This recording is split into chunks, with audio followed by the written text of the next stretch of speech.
Hai teman-teman semua, apa kabar kalian? Semoga kita semua dalam keadaan sehat ya, amin. Kali ini aku mau share ke kalian suatu kejadian yang baru aku alami dan mungkin bisa jadi pembelajaran buat teman-teman semua yang berencana untuk sewa apartemen. Love disconnection, love disconnection, love Aku akan mulai disconnection. ceritanya teman-teman, nanti sepanjang cerita sekaligus aku juga akan membagikan tips di mana tips ini aku peroleh sebagai pembelajaran dari cerita tersebut. Jadi pada saat aku mencari apartemen baruku saat ini, aku membuat sebuah list di mana berisi unit-unit apartemen yang menurut aku bagus. Nah, salah satu dari list dari apartemen tersebut aku share ke temanku yang pada saat itu kebetulan juga sedang mencari apartemen baru. Unit yang aku rekomendasikan ke temanku itu aku dapatkan dari website yang terpercaya. Dari website tersebut aku mendapatkan kontak person yang bisa dihubungi. Nomor yang tercantum di sana tanpa menyertakan nama agen, sehingga aku berasumsi bahwa nomor tersebut adalah nomor dari owner unitnya. Tips nomor 1 yang mau aku bagikan adalah saat kalian mendapatkan nomor kontak person, pastikan nomor tersebut apakah nomor owner atau nomor dari agen. Kenapa penting? Karena kita perlu tahu dengan siapa kita akan bernegosiasi berikutnya. Di hari kita janjian, beliau datangnya telat 30 menit. Kemudian kita menuju unit yang mau disurvei. Begitu sampai di unitnya juga tidak ready untuk dilihat karena si penyewa tidak ada di tempat. Jadi pada hari itu aku gagal untuk survei unit. Tips nomor 2, profesionalitas dari agen atau kontak personnya bisa jadi pertimbangan teman-teman saat sewa apartemen. Karena di kemudian hari kita akan banyak berinteraksi. Kalau agennya tidak profesional, kita akan mengalami banyak kesulitan. Persingkat cerita, karena aku gagal untuk survei unit tersebut, kemudian aku meminta temanku untuk langsung menghubungi si A dan mereka bisa janjian sendiri. Sementara aku akhirnya deal dengan unit apartemen yang aku tempati sekarang. Berdasarkan informasi dari temanku, dia akhirnya survei tempatnya, dia sudah lihat keadaan unitnya, kondisi unitnya seperti apa, dan dia suka. Akhirnya temanku memutuskan untuk menyewa unit tersebut dan dia sudah menandatangani kontrak penyewaan. Kira-kira sebulan kemudian temanku menghubungi aku. Dia bertanya kenapa ya air di unitnya dia kecil, apakah air di unitku juga kecil atau tidak. Aku menyarankan untuk coba diganti selang airnya aja, siapa tahu memang sudah rusak. Karena kondisi airnya masih kecil, temanku ini menghubungi resepsionis. Dari resepsionis inilah diperoleh informasi, ternyata tagihan air dan listrik dari unit tersebut belum dibayarkan, sehingga oleh pihak manajemen airnya dikecilkan. Temanku cukup kaget dengan informasi dari resepsionis ini karena di awal kontrak dia sudah melunasi APL kepada si A. Tips nomor 3 yang aku mau bagikan ke teman-teman, ketika kalian hendak mengontrak atau menyewa unit apartemen, pastikan tidak ada tunggakan yang tersisa. Kalau memang diperlukan, kalian bisa langsung ke kantor manajemen. Setiap apartemen pasti ada kantor manajemennya atau kantor pengelola.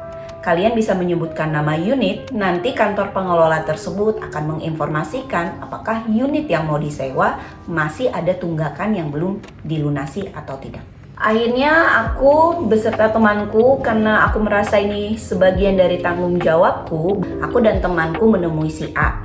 Kita menanyakan soal tunggakan yang belum dilunasi dan juga kenapa belum dilunasi karena uang sudah ditransfer ke beliau.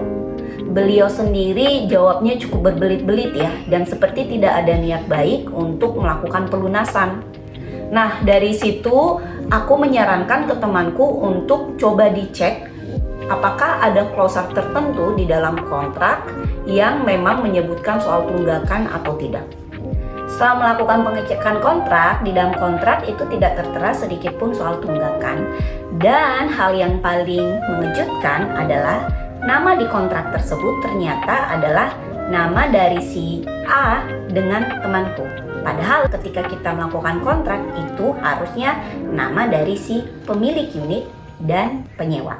Agak merepotkan juga karena beberapa kali menghubungi si A bilang sudah melakukan pelunasan, temanku konfirmasi ke kantor pengelola ternyata belum dilunasi, bolak-balik seperti itu beberapa kali. Akhirnya kita memutuskan untuk menghubungi ownernya langsung dari si pemilik unit. Tips nomor 4, pastikan nama yang tertera di kontrak itu adalah nama dari si pemilik atau ownernya dengan nama kalian sebagai penyewa. Gimana sih cara tahu bahwa itu adalah ownernya? Itu bisa kita lakukan dengan cara menanyakan langsung ke kontak personnya, atau memang kita bisa menanyakan langsung ke kantor pengelola. Aku belum punya pengalaman sih teman-teman, disclaimer dulu. Kalau kita ke kantor pengelola dan kita tanyakan ownernya siapa, kemudian ada informasi yang kita dapatkan ya. Cuman mungkin ini bisa dicoba oleh teman-teman. Kemudian pastikan juga bahwa ada saksi di dalam kontrak tersebut. Jadi kalau dalam kasus temanku yang tadi tidak ada saksi dalam penandatanganan kontrak. Jadi tanda tangannya itu cuma antara si A dan temanku. Padahal umumnya kontrak itu akan ada saksinya. Jadi antara si pemilik, si penyewa dan juga saksi. Saksi ini biasanya diwakili oleh agen resmi. Tips nomor 5 yang aku mau bagikan ke teman-teman adalah kalau kalian sebagai orang yang baru atau pemula untuk menyewa apartemen, sebaiknya menyewanya dari agen resmi saja. Sebenarnya mudah untuk memperoleh apakah agen itu ada atau enggak. Cukup di searching, nanti akan ada nama kantornya, kemudian ada alamatnya. Kalau sedikit lebih niat boleh untuk berkunjung ke alamat tersebut, memastikan bahwa memang agen tersebut ada. Nanti agen ini akan membantu seluruh kebutuhan kita dari mulai mencari unit yang tersedia, kemudian dia yang akan berkomunikasi dengan owner, kita tinggal terima bersih saja. Pada saat kita masuk, tunggakan pasti sudah tidak ada, kondisi unit juga sudah dalam keadaan rapih dan bersih, kita tinggal masuk dan melakukan kewajiban kita sebagai penyewa. Walaupun kalau kita menyewa melalui agen, pasti harganya sedikit lebih mahal karena tentunya ada biaya komisi yang diperoleh si agen. Akhir cerita, akhirnya temanku ini menghubungi owner untuk melakukan penyewaan langsung tanpa melalui si A. Ownernya setuju, kemudian proses seperti biasanya ya, penandatanganan kontrak dan lain-lainnya akhirnya dilakukan. Mungkin teman-teman bertanya kenapa temanku akhirnya memperpanjang dari unit tersebut. Karena tentunya pada saat pindahan sudah banyak biaya yang dikeluarkan, kemudian sudah memasang internet di unit baru, sudah membayarkan juga biaya parkir dan lain-lain. Jadi bayang ya gimana repotnya kalau harus cari unit baru dalam waktu yang singkat, kemudian uang yang sudah dikeluarkan sebelumnya juga tidak bisa dikembalikan. Tips terakhir, ini mungkin spesifik buat teman-teman yang mengalami kejadian yang sama dengan temanku. Kalau memang kejadiannya mirip, coba teman-teman bernego langsung dengan si pemilik unit. Apakah pemilik unitnya bersedia untuk menyewakan unitnya kepada kalian langsung tanpa orang ketiga. Terus bagaimana dong dengan uang temanku yang sudah dikeluarkan ketika dia menyewa melalui si A?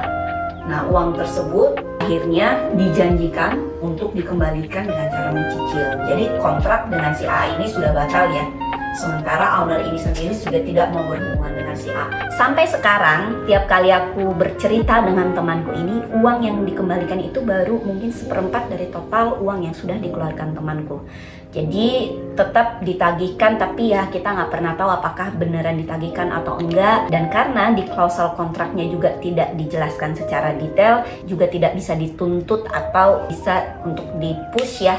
Jadi ya yang bisa dilakukan adalah tetap mengingatkan si A ini untuk mengembalikan uang dari temanku. Demikian cerita dari aku teman-teman, semoga menjadi pembelajaran buat kalian. Semoga bermanfaat dan menginspirasi kalian. Thank you sudah nonton, bye-bye.